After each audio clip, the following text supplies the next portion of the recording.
हाँ दोस्तों, आज जो मैं वीडियो आप सबके साथ शेयर करने लगा हूँ वो है ऑटिज्म का थर्ड पॉइंट, बिहेवियर्स रेपिटेटिव या स्टीरियोटाइप या रेस्ट्रिक्टेड जो भी इन बच्चों में पाए जाते हैं उनके बारे में। फर्स्ट स्ट्रीमिंग स्ट्रीमिंग या सेल्फ स्टिमुलेटिंग बिहेवियर्स जो है इन बच्चों में बहुत ज़्यादा पाए जाते हैं। मिसाल के तौर पे रॉकिंग करना, अपनी बॉडी को बैक एंड फोर्थ मूव करना, हैंड फ्लैपिंग करना, जंपिंग या बाउंसिंग करना, स्क्रैचिंग या हेड बैंगिंग करना, लिकिंग करना, आइज को ब्लिंक करना बार बार, साउंड या वर्ड को बार बार प्रोड्यूस करते रहना, या ऑब्जेक्ट को स्ट्रोक करना। इस तरह के बिहेवियर जो है इन बच्चों में बहुत ज़्यादा पाए जाते हैं। और ये बिहेवियर क्यों ये बच्चे यूज़ कर रहे होते हैं, ये इन बच्चों में पाए जाते हैं। एक तो ये बच्चे जो है अपनी बॉडी को बैलेंस करने के लिए भी इस तरह के बिहेवियर यूज़ कर रहे होते हैं, ये शो कर रहे होते हैं। कुछ बच्चे जो हैं वो अपनी फीलिंग्स को जो है हैप्पी हैं या सैड हैं उनको एक्सप्रेस करने के लिए भी यूज़ कर रहे होते हैं। कुछ बच्चे जो हैं अपनी एंग्जाइटी लेवल को कंट्रोल करने के लिए भी इस तरह के बिहेवियर शो करते हैं। कुछ बच्चे जो है वो अपनी फ्रस्ट्रेशन को कंट्रोल करने के लिए भी या शो निकालने के लिए भी वो इस तरह के बिहेवियर जो है वो यूज़ कर रहे होते हैं या शो कर रहे होते हैं। प्रीऑक्युपाइड, कुछ बच्चे जो हैं उनमें किसी भी ऑब्जेक्ट या पिक्चर के साथ एसोसिएशन का प्रॉब्लम बहुत ज़्यादा होता है कि वो किसी के पिक्चर या ऑब्जेक्ट के साथ एसोसिएशन डेवलप कर लेते हैं और फिर वो सारा टाइम उसी में इन्वॉल्व रहने शुरू कर देते हैं। और पूरा टाइम मतलब सुबह से शाम तक इवन के वो होल्ड करके रखना, उसी को लेके मूव करते रहना और प्ले करते रहना। उसके अलावा दुनिया से बिल्कुल ही कट ऑफ होके बस उस ऑब्जेक्ट या पिक्चर्स में अपनी पूरी मतलब टाइम गुजारने की कोशिश करना। इस तरह का बिहेवियर भी इन बच्चों में बहुत ज़्यादा होता है। बॉडी लैंग्वेज का यूज़ जो है वो कहाँ पे किस तरह से करना है, कैसे हमने मूव करना है, बैठना है, खाना पीना, ये सब जो है ज़िंदगी का एक बहुत अहम हिस्सा है। लेकिन इन बच्चों में ये चीज़ नहीं होगा, उस तरह से नहीं होती जिस तरह के नॉर्मल बच्चों में होती है। इनके खाने पीने का अंदाज जो है बहुत ही फसी किस्म का होता है। मूव करना, इवन टो पे मूव करना, सोशल गैदरिंग में अगर हैं तो अचानक से मेल्ट डाउन या टेंट्रम थ्रो करना शुरू कर देंगे, शोर पसंद नहीं आएगा, तो अपने हाथ अपने कानों पे रखना शुरू कर देंगे। और अगर किसी के साथ बात कर रहे हैं तो अजीब व गरीब किस्म के एक्सप्रेशन शो करना शुरू कर देंगे। तो ये चीज़ें भी इन बच्चों में बहुत ज़्यादा होती हैं।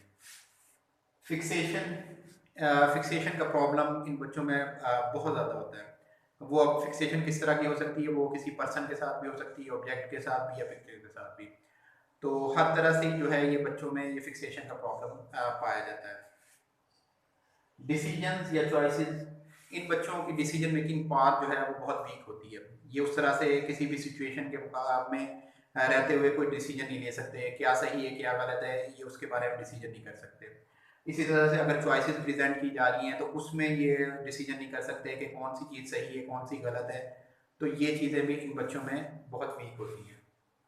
रूटीन या रिचुअल्स, इन बच्चों को रूटीन पे चलना बहुत ज़्यादा पसंद होता है और उन रूटीन से हटाना जो है ना बहुत मुश्किल चीज़ होती है। कुछ बच्चे तो ऐसे हैं कि फर्स्टली इनको रूटीन पे जो लाना है वो भी बहुत मसला है कि मॉर्निंग टाइम से लेके शाम तक या बेड टाइम तक हमने जो इनको किस तरह से लेके चलना है वो भी एक बहुत बड़ा मसला होता है। क्योंकि ये बच्चे जो है चेंजेस को भी एक्सेप्ट नहीं करते हैं और एक डेली रूटीन में अगर चलना शुरू हो गए हैं तो फिर उस पर फिक्स होना शुरू हो जाएंगे।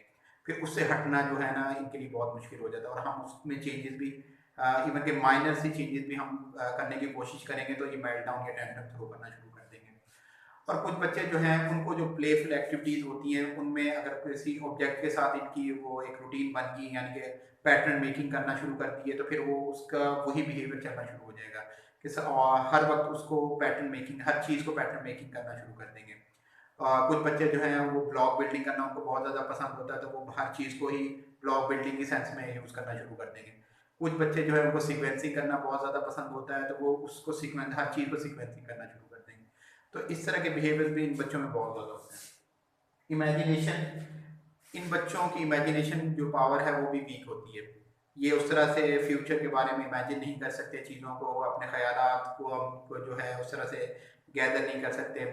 और दूसरे की इमेजिनेशन जो है वो चीज़ें या बातें हैं उनको भी उस तरह से नहीं ले सकते। यानी कि फीलिंग या थॉट को उस तरह से प्रोसेस नहीं कर सकते ये भी।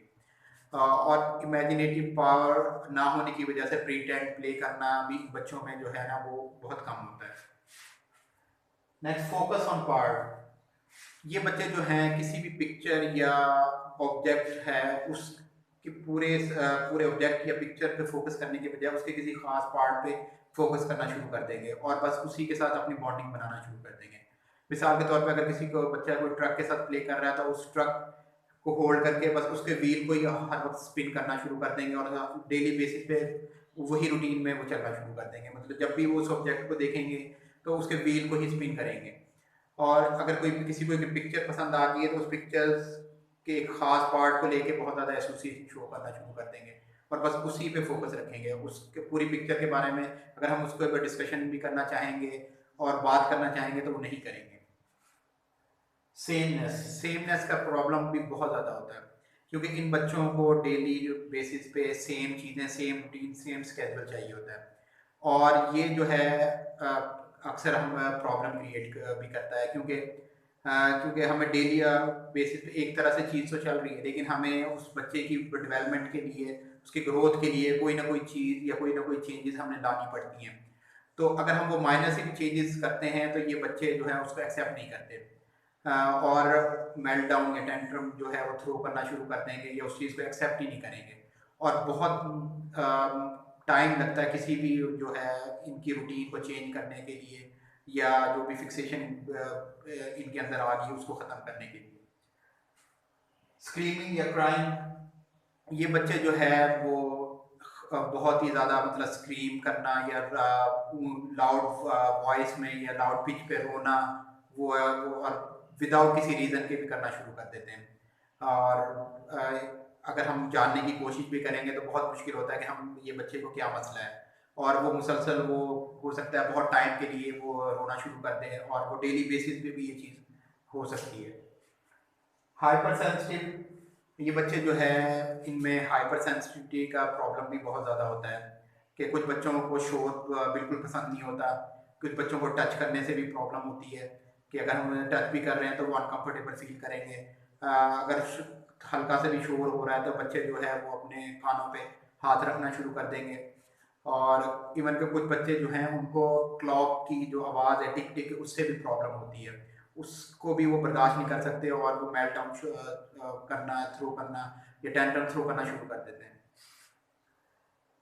हाइपोसेंसिटिविटी, हाइपोसेंसिटिविटी भी ये है कि बच्चा जो है वो सेंसरी सीकिंग होता है, उसे जो टच से बहुत ज़्यादा कंफर्टेबल फील करता है, वो टेक्सचर वगैरह से बहुत ज़्यादा कंफर्टेबल फील करता है, उसको टेक्सचर या जो है जो स्क्विशी किस्म के टॉयज जो हैं वो बहुत ज़्यादा पसंद होते हैं, उनके साथ प्ले करना, चीज़ों को होल्ड करके उनके साथ प्ले करना और रबिंग करना। इवन के कुछ बच्चे जो हैं वो अपने मदर या पेरेंट्स के जो है ड्रेसेस को भी फील करना, इस तरह के बिहेवियर जो इन बच्चों में बहुत ज़्यादा होते हैं, यानी सेंसरी सीकिंग बच्चे ये बहुत ज़्यादा होते हैं। ये जो पॉइंट मैंने आपके साथ शेयर किए हैं ये है बिहेवियर या रेपिटेटिव जो भी इन बच्चों में पाए जाते हैं स्टीरियोटाइप किस्म के, उनके बारे में अगर आपको पसंद आए तो मेरे चैनल को ज़रूर लाइक कीजिएगा और सब्सक्राइब कीजिएगा। इंशाल्लाह नेक्स्ट मैं कोई डिफरेंट टॉपिक पे आपके साथ कोई वीडियो शेयर करूँगा। तब तक के लिए अल्लाह हाफ़िज़।